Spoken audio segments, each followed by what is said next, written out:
Ho aminareo anie havana ny fahasoavana sy ny fiadanana avy amin'Andriamanitra ray sy Jesoa Kristy tombontsika. Amen.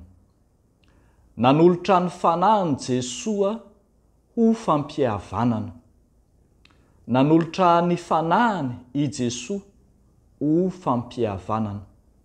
Zany ray no mofinaina ao antsika amin'ny tean'io filazantsara araka amin'ny Matthieu 7:20, ny andininy 10 hatramin'ny 7:20.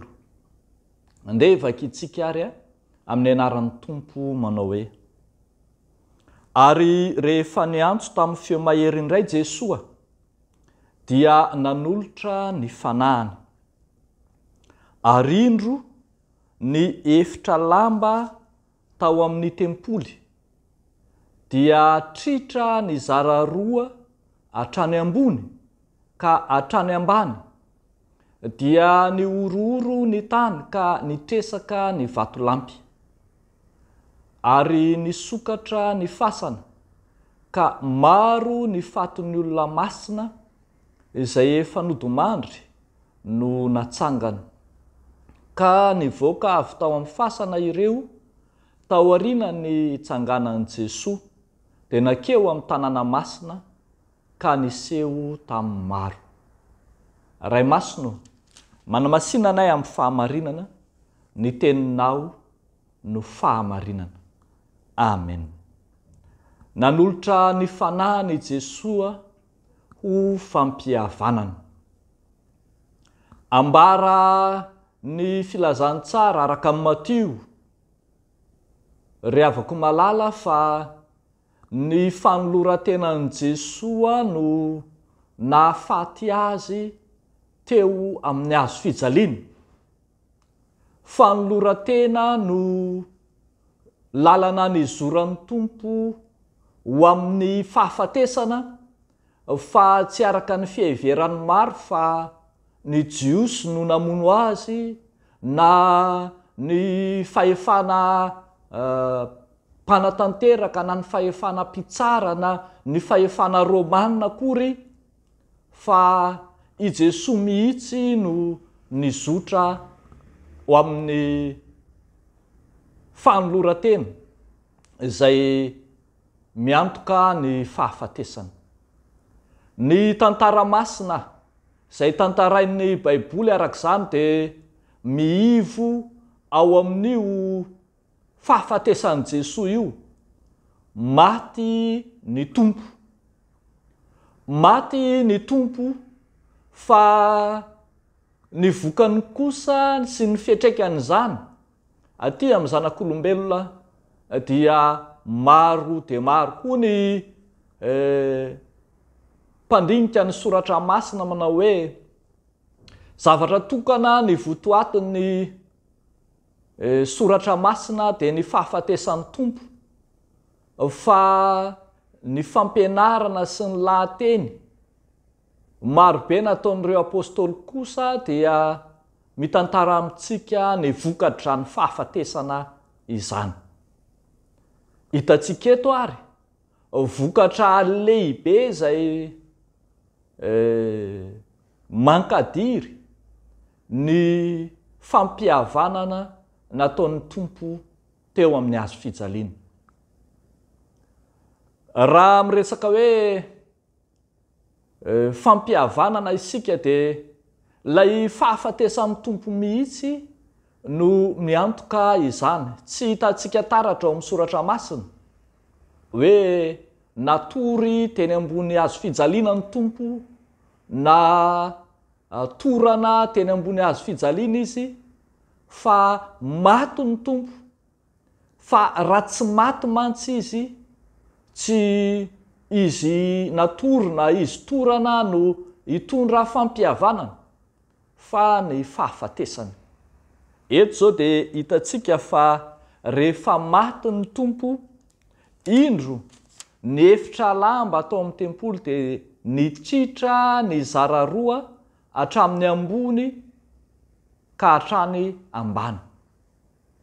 Ny efitra lamba atao amin'ny tempoly dia lay lamba izay mampisaraka ny efitra masina sy ny efitra masina indrindra tao amin'ny tempoly. Ny efitra masina indrindra ilay toerana manokana izay ny mpisorona be ireriany no afaka miditra ao, ary indray mandeha isan-taona ihany no ahafahany miditra ao. Ambara nefa fa rehefa maty ny tompo dia nitritra ny zara roa zany efitra nampisaraka ny fahamasinana izany, ka dia ambara fa io fahafatesan'i Jesosy teo amin'ny hazo fijaliana io no tonga mampifandray antsika mivantana amin'Andriamanitra. Ravan'i Jesosy teo amin'ny hazo fijaliana ny efitry ny fisarahana dia ny fahotana. Efa nombona teo amin'ny hazo fijaliana niaraka tamin'i Kristy ny fahotantsika, ka dia tonga vita fihavanana amin'izy Andriamanitra isika.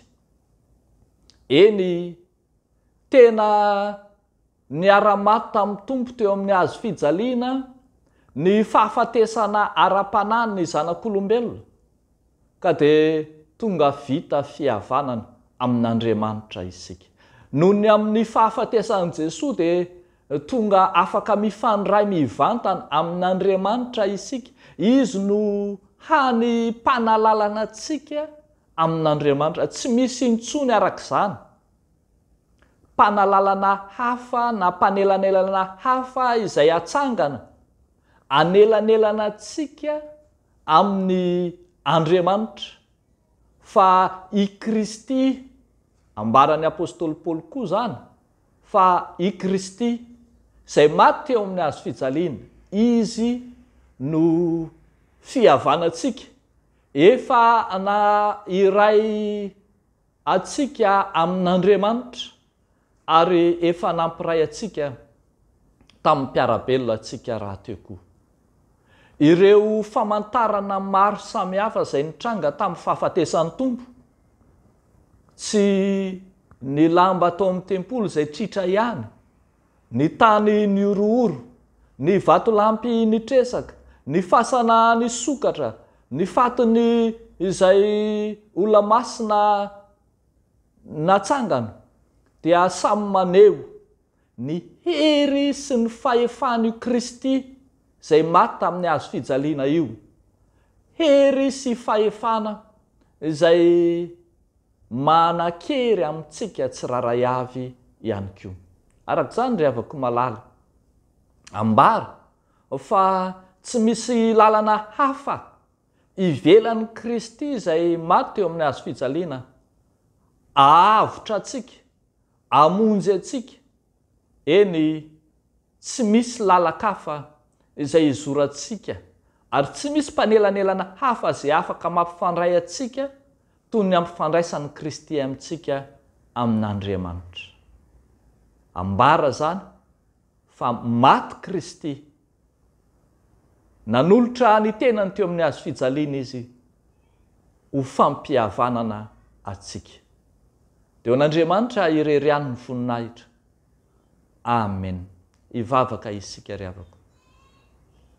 Sarobidy dia sarobidy ho anay tokoa Andriamanitra ray eo, ny fahafatesan'i Jesosy azanakao, lay nanolo tena, lay nisotro ny aleko maty, lay nitondra ny fahotana izao tontolo izao, nitondra ny fahotanay teo amin'ny hazo fijaliana. Misaotra Tompo fa tsy mba misy fanatitra hafa afaka hotanay intsony, fa efa vitany Jesosy teo amin'ny hazo fijaliana zany. Koa ndreto atolotrainy momba ny tenanay, fa inona moa no azonay atao Tompo asetra izany, fa raiso ho anao zahay, raiso hoanao ny fiainanay ary ianao hijery manokana ny fifandraisana rehetra aminao Andriamanitra. Ireo rehetra mbola sarany fahotana maro izay hevitra mampisaraka aminao Andriamanitra, ireo izay mbola misy hevitra maro tsy ampifandray azy amin'ny olombelona samy olombelona, jereo manokana Tompo, izay rehetra manelanelana anay ny disadisa samy hafa, to mampisaraka, mampahalavitra anay amin'ny olombelona tahaka anay, na eo anivon'ny fiangonana, na eo anivon'ny ankohonana, na eo anivon'ny firenena misy anay. Andravona nimiko totony ianao ary anarina ho lala mahitsy ny lalana indray manomboka izao. Amin'ny anaranao Jesoa, lay maty hitondra fanavotana ao anay, anaovanay izany vavaka izany. Amen.